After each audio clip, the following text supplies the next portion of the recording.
எல்லோருக்கும் வணக்கம்.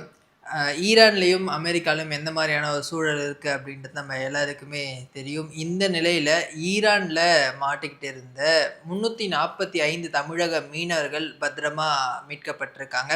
அது தொடர்பான ஒரு வீடியோ தான் இந்த வீடியோ. இந்த வீடியோவ முழுசா பாருங்க. உங்களுக்கு என்ன நடந்துச்சு அப்படின்றது தெளிவா தெரியும். இந்த போர் அப்படின்ற ஒரு விஷயம் ஈரான் அண்ட் அமெரிக்கா இவங்க 2 பேருக்குள்ள கடந்த சில மாதங்களாவே போயிட்டுருக்கு. இதனால பலத்த உயிர் சேதங்களும் நடந்துட்டு இருக்கிறத நம்மளால பார்க்க முடியுதுங்க.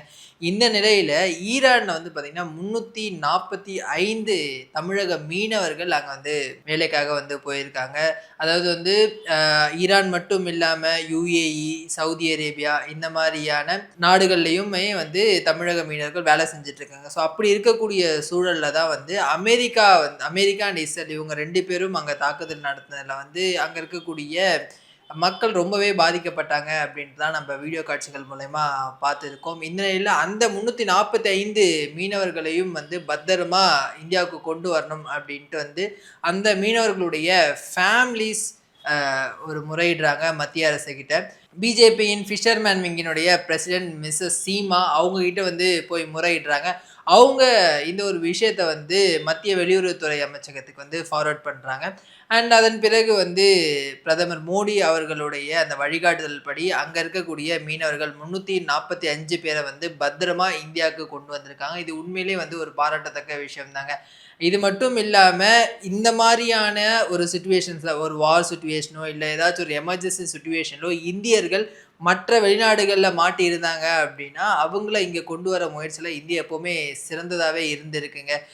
இந்த 5 வருடங்கள்ல மட்டும் பார்த்தீங்க அப்படின்னா, கிட்டத்தட்ட 6,00,000 இந்தியர்கள இந்தியாவுக்கு பத்திரமா கொண்டு வந்திருக்காங்க. பல்வேறு சூழ்நிலைகள்ல இருந்து. நம்ம ரீசென்ட்டா பார்த்தோம் அப்படின்னா, இந்தியா, பாகிஸ்தான் வார் நடந்துச்சு. ஆப்ரேஷன் சிந்தூர் மூலியமா பாகிஸ்தானுக்கு இந்தியா தக்க பதிலடி குடுத்துச்சு. இதெல்லாம் நம்ம பார்த்தோம்.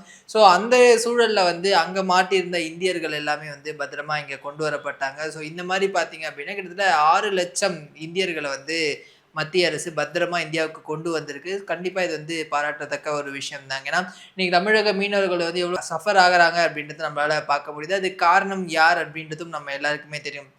ஏன்னா கச்சத்தீவை யார் தாரை வார்த்து குடுத்தாங்க? அப்போ தமிழகத்துல இருந்த ஆட்சி என்ன? அப்போ முதல்வரா இருந்தவர் யார்? அப்படின்றது எல்லாமே தமிழக மக்களுக்கு நல்லாவே தெரியும்.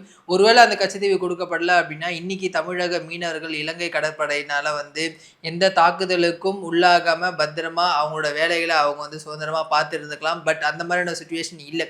எப்போ எந்த மீனவர்கள சிறைப்பிடிப்பாங்க? எப்போ எந்த மீனவர்கள சுட்டுக் கொல்லுவாங்க? அப்படின்ற ஒரு தெரியாத ஒரு சிச்சுவேஷன்லாம் ஒவ்வொரு நாளும் மீனவர்கள் கடந்து போறத நம்மளால பார்க்க முடியுதுங்க.